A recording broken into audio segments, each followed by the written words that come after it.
Gracias, Teodoro. Un saludo muy afectuoso a ti, a nuestra audiencia. Buen jueves. Y ahora estamos en el concurso de lo que llamamos la élite política, haciendo una, si no una celebración,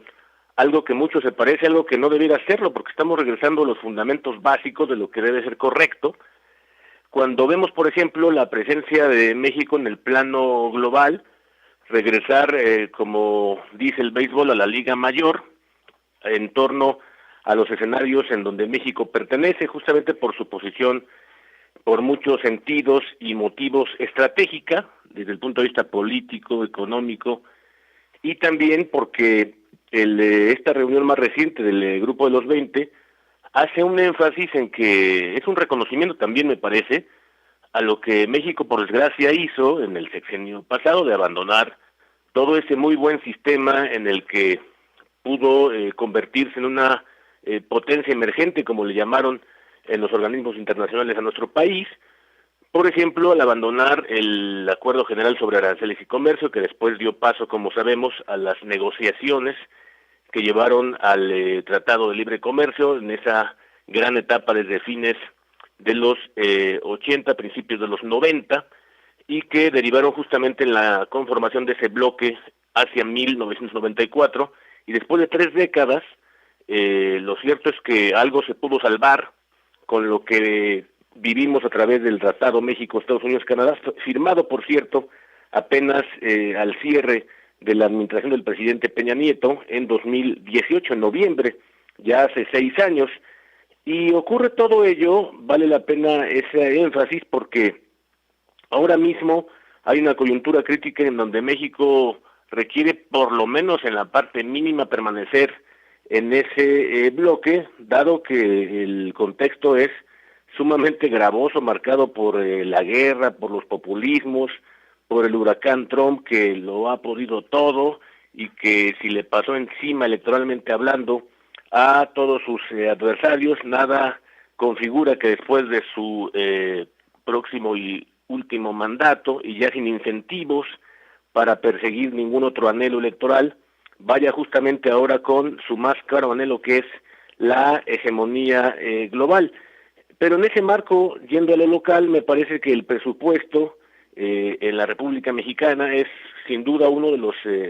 los instrumentos que busca el López Obradorismo, por desgracia todavía haciendo énfasis en esa marca que ellos mismos han decidido como régimen político, ellos mismos le han llamado, es la segunda mirada, segundo piso le han denominado. Es un presupuesto todavía muy comprometido, por desgracia, con lo que llaman la política del bienestar, que tiene desde luego un propósito electoral de seguir construyendo el futuro únicamente a partir de esa variable, pero sin considerar, como lo hemos visto estos años, por lo menos esto es sexenio completito pasado,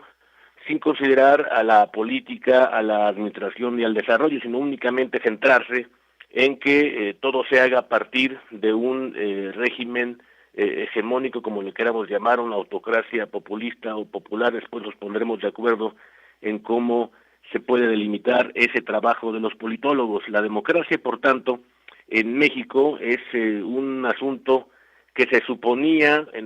todavía en el sexenio anterior, marcado por la incertidumbre, en el sentido más literal del término, porque hablamos de procesos, por ejemplo, en donde los ciudadanos y los partidos se comprometían no solamente a las elecciones, sino a proteger derechos humanos, a renovar, por ejemplo, también dirigencias de los partidos que respondieran a las exigencias de las personas, de las familias, de las empresas, y nada de eso ha ocurrido. Lo que es peor es que esa incertidumbre se ha conformado ahora en una absoluta certeza. ¿Quién puede dudar ahora que los partidos, las marcas principales, el PRI, por ejemplo, el PAN, el propio partido oficialista, Morena, Movimiento Ciudadano, significan un momento de incertidumbre al renovar a sus dirigencias, cuando todavía estamos viendo únicamente que hay únicamente una renovación de cuadros de la misma generación, o peor aún, de generaciones distintas, pero que responden a la misma lógica de permanencia de ese grupo de presión, de ese grupo de interés. Ya lo había dicho muy bien hace mucho tiempo un clásico en donde planteaba justamente que los partidos pueden ser democráticos en la base, pero que en la parte superior, en la élite política, nunca han sido democráticos, sino únicamente persiguen la permanencia de ese grupo y de su interés. Por eso me parece necesario que no lo pasemos de largo en el momento en que, a pesar de la enorme mayoría constitucional que después se construyó desde el punto de vista del diseño de nuestra Constitución, en eso que llaman en México la mayoría calificada, pero que a pesar de todos los esfuerzos que han hecho, por cierto, es una enorme contradicción de la que no han salido, todos los miembros del oficialismo, lo mismo en las cámaras del Congreso, porque no hay una línea política a seguir, sino simplemente hay una continuidad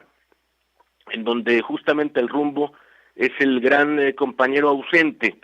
Y creo que lo está haciendo, dado que a pesar de esa gran mayoría constitucional, no necesariamente lograda con los votos,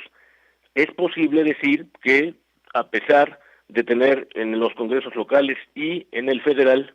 esa cuantiosa mayoría, siguen requiriendo votos como los de Yunes, como los de Pérez Dayán, y de todo aquel que haga falta para cualquier propósito, para cualquier episodio de coyuntura, y salir y buscar el próximo episodio de cómo salimos de esta sin atender, Teodoro, la crisis de México.